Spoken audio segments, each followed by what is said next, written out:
Bình tràn tình giới xà tuồng thâu. bình tràn tình giới xà tuồng thâu này con đó xà chiêu cái nhớ nhé nia chọc nia Xà tuồng phát duy kích trình tỏi. xà chiêu ai nhất chú xiêm chứ này là thì nói kít xuất trình tỏi điểm mang quá Tàn xiên nín nín khu trọ xíu. bộ đồ la miền lo là nhằng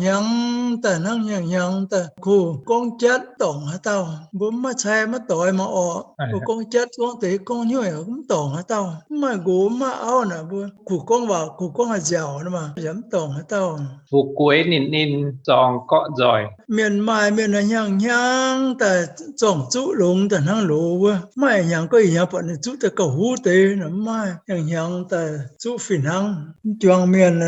bố bây giờ tao mà tao xuống tôi biểu xuống tôi cái này bên xuống tôi cái này nhận thoại thì ba này nhận thì liệu yêu